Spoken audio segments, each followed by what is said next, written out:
Il n'a jamais crié. Il n'a jamais levé la main. Il n'a même jamais vraiment haussé le ton. Mais chaque fois qu'il entrait dans une pièce, l'air changeait. On aurait dit qu'il absorbait tout l'espace, la lumière, l'oxygène. Il aimait dire que cet appartement, c'était son royaume. Il ne plaisantait qu'à moitié. Chaque meuble, chaque rideau, chaque détail avait été validé par lui. Même les objets que j'avais choisis, il les avait repositionnés. Toujours pour harmoniser. Toujours pour mieux organiser. Je n'ai jamais vraiment su à quel moment je m'étais effacée. Au début, c'était subtil. Il me conseillait, il m'évitait des mauvaises décisions. Puis, lentement, j'ai arrêté de choisir. Arrêté de parler.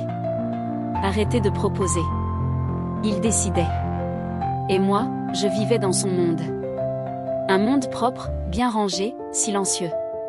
Un monde où il savait tout mieux que moi, la meilleure température, la meilleure heure pour manger, la façon idéale de ranger les tasses. Un monde où le moindre désaccord était une preuve d'ingratitude. J'étais sa compagne. Mais je n'étais plus une personne. Juste une présence utile. Une figure d'arrière-plan dans son décor parfait. Il se tenait droit, toujours. Parfaitement rasé. Parfaitement habillé. Il n'oubliait jamais de fermer les placards. Mais il oubliait que j'avais une voix. Il ne me regardait plus. Il m'analysait. Comme un maître observe un animal qu'il a dressé. Et moi, je m'étais adaptée. Pas par faiblesse. Mais par prudence. Car j'avais compris une chose. On ne provoque pas un roi dans son royaume. On apprend d'abord où il cache ses armes. Il croyait que je ne voyais rien. Que j'acceptais tout. Que mon silence était une preuve d'accord, une soumission paisible, une forme de gratitude muette.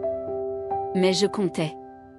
Je comptais les fois où il reprenait mes phrases devant les autres, en les reformulant pour paraître plus intelligent. Je comptais les gestes déplacés, les soupirs quand je parlais, les regards levés au ciel dès que j'émettais une opinion. Je comptais les sourires fins en public, les compliments calculés, les petites phrases à double tranchant. Je les notais. Pas sur papier. Mais dans mon corps. Dans mes nerfs. Dans ma mémoire. Je retenais tout. Je savais où il rangeait ses papiers. Je savais quel dossier il signait sans lire. Je savais quelle faille il refusait d'admettre, quel mensonge il croyait assez bien dissimulé. Il me traitait comme une figurante dans sa pièce. Mais moi, j'avais compris le décor mieux que lui. Je savais à quelle heure il rentrait. Je savais quand il relâchait sa garde. Je savais comment il parlait aux autres quand il croyait que je n'écoutais pas. Je ne réagissais pas. Pas encore. Je cuisinais. Je souriais. Je l'écoutais raconter sa journée avec cet air supérieur d'homme satisfait de sa domination invisible. Mais chaque regard que je baissais cachait un calcul. Chaque silence que je gardais était une stratégie. Je n'étais pas une victime. J'étais une reine en sommeil. Et j'avais le temps. Le pouvoir, le vrai, c'est de se laisser sous-estimer. Assez longtemps pour choisir le moment parfait. Ce n'était jamais frontal. Jamais de cris. Jamais de porte qui claque. Juste des phrases. Des petites phrases. Glissées comme par réflexe. Tu ne comprends pas les chiffres, c'est pas grave. Laisse, je vais t'expliquer, ce n'est pas ton domaine. Tu te vexes vite, je plaisantais. Et autour, les rires. Des amis à lui, des collègues. Des gens qui ne voyaient rien. Ou qui préféraient ne rien voir. Moi, je souriais. Je faisais semblant de ne pas entendre la lame sous la blague. Mais chaque mot me marquait. Il aimait ça, me réduire sans que ce soit visible. M'humilier doucement, en public, avec cette politesse glacée qui rend les cousins visibles. À la dernière réunion avec ses associés, je me souviens encore, il parlait de notre appartement. Devant tout le monde, il a dit « Non, mais c'est moi qui ai tout financé. Elle gère la déco. » Ils ont ri. Et moi, j'ai compris. Il croyait à sa propre version. Il pensait vraiment que c'était son appartement. Il avait oublié. Ou peut-être qu'il n'avait jamais su. Que c'était moi qui avais signé l'achat. Que c'était mon nom sur l'acte. Que c'était mon héritage qui avait payé la moitié de ce qu'il appelait chez lui. Ce jour-là, quelque chose a bougé en moi. Pas une colère. Pas une crise. Un déclic. Il vivait dans un monde qu'il croyait contrôler. Mais il n'avait jamais regardé les fondations. Et moi, je savais exactement où elles commençaient. Il se croyait intouchable. Son assurance avait gonflé avec les années. Il marchait dans l'appartement comme un homme d'affaires dans un immeuble qu'il aurait bâti seul.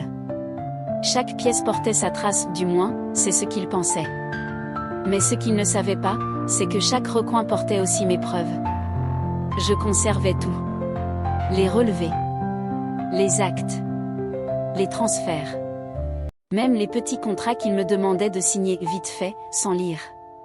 Il n'aimait pas les détails. Il n'aimait pas perdre du temps. Et c'est là que je l'ai eu. Un matin, il m'a lancé un de ses dossiers à la table du petit déjeuner. Tiens, tu peux signer ça? C'est pour régulariser l'assurance. Ça ira plus vite avec ta signature. J'ai signé. Avec un stylo noir. Calmement. Les mains sèches. Il ne savait pas que ce document, parmi tant d'autres, ouvrait la porte à ce que je préparais depuis longtemps.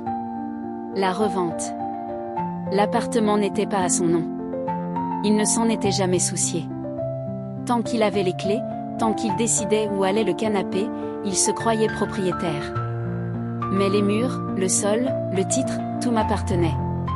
J'ai pris contact avec un notaire discrètement. J'ai tout organisé, les visites, les échanges, les signatures.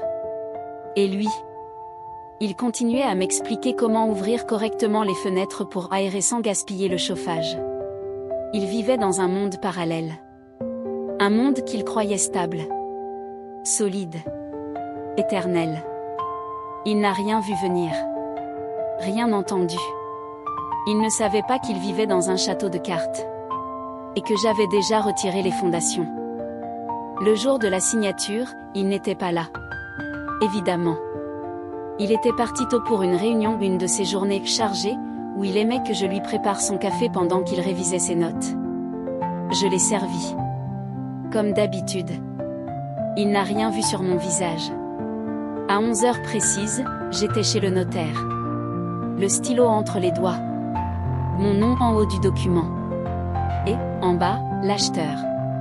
Une femme calme. Sérieuse. Solvable. La transaction a été rapide. Mon cœur n'a pas battu plus fort. Je n'étais pas stressée. Je n'étais pas émue. J'étais prête. L'après-midi, je suis rentrée avant lui. J'ai pris quelques affaires, les plus essentielles. Les papiers. Les souvenirs qui m'appartenaient. Et puis j'ai attendu. Quand il est entré, il a parlé sans me regarder, comme toujours. T'as pensé à sortir les poubelles? Et les visites pour mon bureau, t'as avancé le dessus? Je me suis levée. Je lui ai tendu une enveloppe. Dedans, une copie de l'acte de vente. Les dernières factures à son nom. Et une lettre brève. Tu as 3 semaines pour quitter les lieux. Le nouveau propriétaire souhaite effectuer des travaux. Il a mis du temps à comprendre. Il a ouvert les papiers. Il a relu 2 fois. Puis, lentement, son visage s'est figé. Je ne l'avais jamais vu, silencieux. Il a levé les yeux vers moi. Et là, seulement là, il a compris. Que depuis tout ce temps, il vivait dans ma maison. Dans mon monde. Il n'a rien dit. Pas un cri. Pas une insulte. Même pas une défense. Il est resté là, debout dans l'entrée, avec les papiers dans les mains, comme un homme qui découvre que la scène sur laquelle il jouait, n'existait que dans sa tête. Moi, je n'ai pas souri. Je n'ai pas triomphé. Je n'avais pas besoin de le faire. Il avait déjà tout perdu, pas seulement l'appartement, mais le contrôle. La narration. L'illusion. Je suis partie le lendemain. Je n'ai pas claqué la porte. Je l'ai refermée doucement. Comme on ferme un livre qu'on ne relira jamais. Il a tenté de m'appeler. Des messages flous. Des mots pleins de trous. Tu aurais pu m'en parler, on aurait pu trouver une solution, je ne pensais pas que tu irais jusque-là. Mais je n'ai pas répondu. Je n'ai pas réagi. Parce que je n'avais pas agi. J'avais simplement repris ce qui était à moi. Rien de plus. Ce qu'il croyait posséder n'était qu'un décor emprunté. Son monde n'avait jamais existé. C'était un château de fumée. Et moi, je n'étais plus dedans. Je marchais ailleurs. Loin. Calme. Libre. Et pendant que lui tentait encore de recoller les morceaux de son petit empire écroulé, moi, je respirais. Parce qu'au fond, il avait eu raison. Un jour, il m'a dit: tu vis dans mon monde maintenant. Mais ce qu'il n'a jamais su, c'est que ce monde, je l'ai construit. Et je l'ai vendu.